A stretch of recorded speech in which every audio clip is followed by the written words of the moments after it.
Bangladesh versus Pakistan. অনেকদিন পরে আমাদের বাংলাদেশ, অনেকদিন মানে অনেকদিন, যেহেতু বাংলাদেশ টি-20 বিশ্বকাপে অংশগ্রহণ করে নাই, সে কারণে কিন্তু অনেকদিন ধরে বাংলাদেশ ক্রিকেট নিয়ে আলোচনা করার কোনো সুযোগই পাচ্ছি না।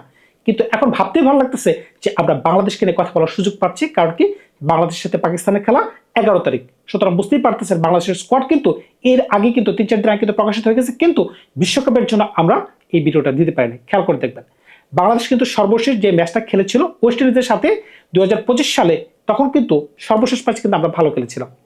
ওডিআই ম্যাচের কথা বলতেছি, মনে পড়ে কি আপনাদের? সৌম্য সরকারের দুর্দান্ত 91, এমনকি সাইফ হাসানের 70 বলে 80, এমনকি নিচের দিকে তহিদ জুদের ভালো রান।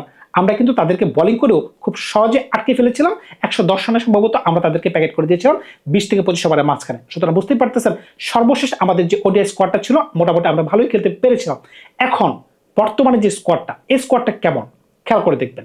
আমি প্রথমে একটু অবজেকশন দিয়ে শুরু করতে চাই। খেয়াল করে দেখবেন আমাদের যে বিপিএল হয়েছে, এই বিপিএল এর যে সর্বোচ্চ রান গেটার পারভেজ হাসান ইমন, তিনি কেন স্কোয়াডে নাই? বিপিএল যেহেতু বাংলাদেশে আয়োজিত হয়েছিল, কি কারণে আয়োজিত হয়েছিল? আমরা যেন টি-20 বিশ্বকাপের প্র্যাকটিসটা করতে পারি, এটা ছিল আমাদের মূল লক্ষ্য। কারণটা কি, আমাদের ওই সময় কোনো ইন্টারন্যাশনাল ম্যাচ ছিল না। যদি ওই ক্রাইটেরিয়া যদি মেনটেন করা হয়, তাহলে কেন পারভেজ ইমন নাই? এমনকি নাসুম আহমেদ কেন নাই? কারণ কি তিনি বিপিএল এর দ্বিতীয় সর্বোচ্চ উইকেট টেকার। এমনকি আপনি খেয়াল করে দেখবেন আমাদের এই স্কোয়াডে অনেকদিন পরে লিটন কুমার দাস, মনে পড়ে কি আমরা যখন ওয়েস্ট ইন্ডিজ গেছিলাম, তিনি কোন ধরনের কবলে পড়েছিলেন? ডাক ডাক ডাক, 1 রান 2 রান এই ধরনের কবলে তিনি পড়েছিলেন। মিডল অর্ডারে কোনোভাবেই তিনি ফেস করতে পারতেছিলেন না। এখন আমি জানি না তিনি কোন ধরনের ছন্দে আছেন, আশা করবো তিনি ভালো করতে পারবেন। আফিফ হাসান বিগত 1.5 বছর ধরে বা 2 বছর হয়ে যেতে পারবে আমরা তাকে বাংলাদেশের জার্সিতে দেখি নাই। এমনকি গত বিপিএল মানে এই বছরের বিপিএলে তিনি যে ধরনের পারফরমেন্স করছেন, আমি মনে করি না যে তিনি ডিজার্ভ করেন বাংলাদেশ স্কোয়াডে জায়গা পাওয়ার মতো। কারণটা কি, তিনি 202 রানের মতো করতে পারছেন 15টা ইনিংসে বা 12টা ইনিংসে, সম্ভবত এরকম হতে পারে। তার এভারেজ 17-র ঘরে, এমনকি তার স্ট্রাইক রেট 116 টি-20-তে। আর আমরা কি করলাম? পারভেজ ইমন, যে কিনা সর্বোচ্চ রান শিকারী, অলমোস্ট 496 হতে পারে সংখ্যাটা, তাকে আমরা স্কোয়াডে রাখিনি। এখন আমরা যে একটা স্কোয়াড নির্বাচন করছি, এইখানে আপনি যদি খেয়াল করে দেখেন আমাদের স্কোয়াডে 5 জন ব্যাটসম্যান আছে। 5 জন ব্যাটসম্যান, 2 জন অলরাউন্ডার, 5 আর 2 7, 2 জন কিপার, 9 জন, এমনকি 6 জন বলার আছে। 6 জন বলারের মাঝখানে 4 জন পেস বলার, 2 জন স্পিনার। এখন আমি একটা প্রশ্ন করতে চাই আপনাদের কাছে, আমাদের কন্ডিশনে কি 4 জন পেস বলার কোন কাজে আসবে? এখন আমরা যেহেতু 2027 বিশ্বকাপের জন্য প্রস্তুতি নিতে চাচ্ছি, কারণটা কি আমরা খেলবো সাউথ আফ্রিকাতে। ওই কন্ডিশনে কিন্তু আমরা অবশ্যই আমাদের দলে মিনিমাম 3 জন পেস বোলার থাকবে। কোনো কারণে যদি আমরা খেলাতে চাই 4 জন খেলাতে পারবো, কিন্তু 4 জন আমরা খেলাতে পারবো না। কি কারণে? কারণ আমাদের দলে সাকিব আল হাসানের মতো কোনো অলরাউন্ডার নাই। এই কারণে কিন্তু এই জায়গায় আমরা একটু পিছনে পড়ে যেতে পারি। তবে কয়েকদিন ধরে যে গুঞ্জন শুনতেছিলাম সাকিব আল হাসান আসবে, কোথায় ভাই? রিউমার কেন ছড়ে? সাকিব কেন আসলো না? সাকিব যে পাকিস্তানের সাথে খেলবে বলেছিল, কোথায়? এই প্রশ্নের উত্তরটা আপনারাই দেন।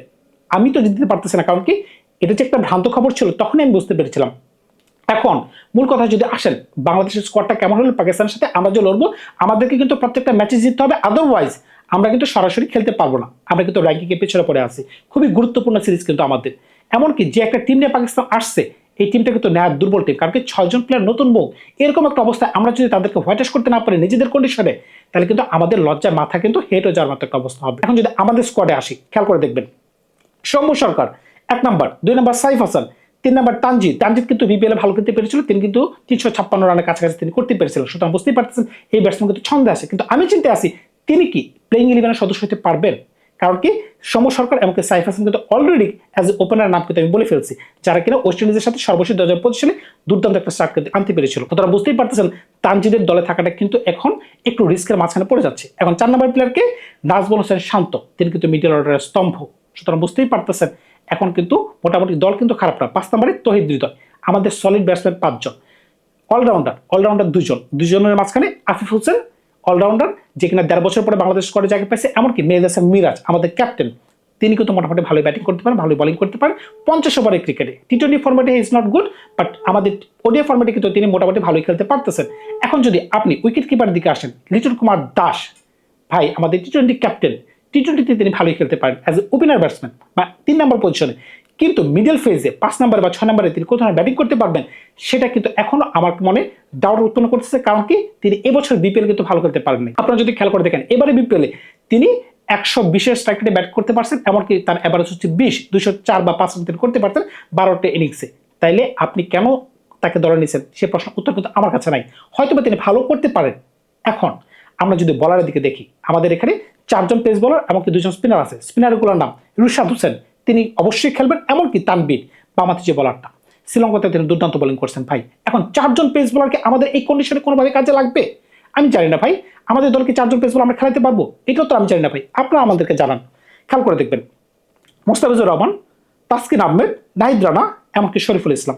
শরীফুল ইসলাম কিন্তু এই বছর বিপিএল এ সর্বোচ্চ উইকেট শিকারী, 26টা উইকেট তিনি নিতে পারছেন। সুতরাং বুঝতেই পারতেছেন তিনি কিন্তু ভালো বল করতে পারতেছেন। এখন এখন যারা বাদ পড়ছে, কারা বাদ পড়ছে? আগের যে স্কোয়াডটা ছিল, খেয়াল করে দেখবেন, নাসুম আহমেদ, যে কিনা এবারে বিপিএল এ 18 উইকেট নিতে পারছে, তিনি বাদ পড়ে গেছেন। জাকির আলী, তিনি বাদ পড়ে গেছেন। নাসুম আহমেদ কথা বলছে, নুরুল হাসান সোহান, তিনি বাদ পড়ে গেছেন। শামীম পাটোয়ারি, তিনি বাদ পড়ে গেছেন। এমনকি হাসান মাহমুদ বাদ পড়ে গেছেন। এমনকি তানজিদ হাসান সাকিব, তিনিও বাদ পড়ে গেছেন। তানজিদ হাসান সাকিব কিন্তু দলে থাকার প্রয়োজন, কারণ কি তিনি কিন্তু ব্যাট হাতে হ্যান্ডি। তাহলে এই ধরনের বলারকে কেন আমরা বাদ দিয়ে নিলাম? নাহিদ রানাকে কেন ঢোকালাম? কারণ কি নাহিদ রানা কিন্তু ওই ধরনের লাইন এবং লেন্থ কিন্তু ঠিক নেই। আপনি 50 ওভারের ক্রিকেটে লাইন এবং লেন্থ কিন্তু খুবই প্রয়োজন। এমনকি নিচের দিকে 8 নম্বর পজিশনে বা 9 নম্বর পজিশনে যদি কোনো ব্যাটসম্যান একটু ব্যাট করতে পারে, এটা কিন্তু দলের জন্য একটা লাক্সারি। নাসুমও কিন্তু এই ক্ষেত্রে একটু কার্যকরী ছিলেন। এখন তানভীর কিন্তু ওই ধরনের ব্যাটসম্যান না। 9 নম্বর 10 নম্বর পজিশনের জন্য ব্যাটসম্যান কিন্তু এখন আপনার ব্যাটসম্যান যত বেশি হবে দলের জন্য কিন্তু তত বেশি ভালো।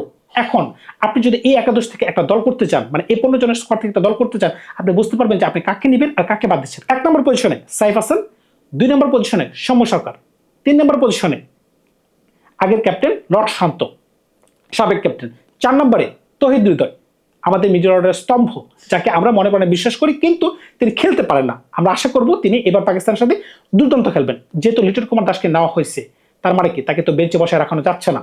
আশা করতেছি তিনি 5 নম্বর পজিশনে খেলবেন।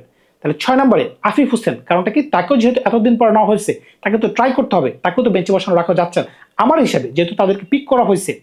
দেখেন, যদি নেওয়া হয় তাহলে 7 নম্বরে আমাদের ক্যাপ্টেন মেহেদী হাসান মিরাজ। তাহলে কিন্তু তানজিদের কিন্তু জায়গা হচ্ছে না আপাতত। যদি তানজিদকে আপনি নিতে চান, তাহলে হয়তো বা মিডল অর্ডার থেকে আপনাকে লিটন কুমার দাসকে বাদ দিতে হবে, নাইলে শান্তকে বাদ দিতে হবে। 8 নম্বরে রিশাদ হোসেন ভালো বল করতে পারবে। 9 নম্বর পজিশনটা আমি একটু গ্যাপ রাখতেছি। 9 নম্বর পজিশনে আপনি ইচ্ছা করলে পেস বলার খেলাতে পারতেছেন, ইচ্ছা করলে আপনি স্পিন বলার খেলাতে পারতেছেন। এই জায়গায় একটু ডাউট রয়ে গেছে। উপরে খেয়াল করে দেখবেন, আমাদের শুধুমাত্র মেহেদী হাসান মিরাজ বল করতে পারতেছে। এমনকি সৌম্য সরকার বাংলাদেশের কন্ডিশনে কোন ধরনের ইফেক্টিভ হবে সেটা আমি বলতে পারতেছেন। তারপর আমরা আশা করতে পারি, যেহেতু 50 ওভারের খেলা, তিনি 3-4 বার বল করে দিতে পারবেন। এছাড়া কিন্তু সাইফ টুকটাক বলিং করতে পারবেন। এছাড়া অন্য কোনো অপশন কিন্তু আমাদের কাছে নাই। এখন নিচের দিকে 10 আর 11তে অটো চয়েস আমি কেন বললাম? যেহেতু মোস্তাফিজুর রহমান আছে, এমনকি তাসকিন আছে, অটো চয়েস হিসেবে তাদেরকে দিয়ে দিলাম 10 আর 11তে। আপনি ইচ্ছা করে কোনো দিন শরীফুল ইসলামকেও স্ল্যাশ করে দিতে পারবেন। এখন যদি কোনো কারণে আপনি মনে করেন যে না, 9 নম্বরে আপনি পেস বলার খেলাবেন, তাহলে শরীফুল ইসলাম অটো চয়েস হয়ে যাবে, কিংবা নাহিদ রানা হইতে পারে। আর যদি মনে করেন যে না, স্পিনিং কন্ডিশন, তখন কিন্তু তানভীর ইসলামকে আমাদের দলে রাখতে হচ্ছে। এখন আমরা যাদেরকে বাদ দিয়ে রাখলাম, যেমন জাকির আলীকে বাদ দিয়েছি, শামীমকে বাদ দিলাম, তানজিদ সাহেবকে বাদ দিলাম, এগুলো কি আমাদের যৌক্তিক হয়েছে কিনা? কারণ কি আমরা যেখানে খেলবো, বিশেষ করে কিন্তু ওইখানে কিন্তু আমাদের কিন্তু বড় শটের প্রয়োজন হবে। এখন জাকির আলীকে কিন্তু আমাদের কিন্তু প্রস্তুত করার সময় তিনি খারাপ খেলতেছেন, একটা খারাপ সময় মাঝখান দিয়ে আসেন, তার মানে এই না যে তাকে কেটে ফেলে দাও। আপনি খেয়াল করে দেখেন, এই উদাহরণটা না দিলে হচ্ছে না। ইন্ডিয়া এবারে বিশ্বকাপে অভিষেক শর্মাকে কিভাবে ব্যাক করে গেছে, তিনি কিন্তু ফাইনালে দুর্দান্ত একটা 50 করতে পারছেন। এমনকি 18 বলে 50, দুর্দান্ত মানে দুর্দান্ত। এবারে বিশ্বকাপের দ্রুততম একটা 50 কিন্তু ছিল। তখনই বোঝা যায় যে আপনি যদি প্লেয়ারকে ব্যাক করে চান, প্লেয়ার কিন্তু একটা সময় না একটা সময় পরে আপনাকে আউটপুট দিবে। যদি ওই প্লেয়ারের মাঝখানে ওই ধরনের এনার্জি থাকে, মানে আমি দলকে কিছু দিব, এই ধরনের যদি কোনো চিন্তা ভাবনা থাকে, এখন দেখা যাক আমরা পাকিস্তানের সাথে কোন ধরনের খেলা খেলতে পারি। তবে আমরা আশা করবো 2027 বিশ্বকাপে যেন আমরা খুব দ্রুতভাবে খেলতে পারি। দ্রুতভাবে খেলার জন্য আমাদের কি করতে হবে? যেন বাছাই পর্ব আমরা না খেলি, প্রত্যেকটা ম্যাচ কিন্তু আমাদের জিততে হবে। ধন্যবাদ সবাইকে, ভালো থাকবেন। আপনার নতুন করে গল্পটা খুব শীঘ্রই হাজির হবো আপনাদের সাথে।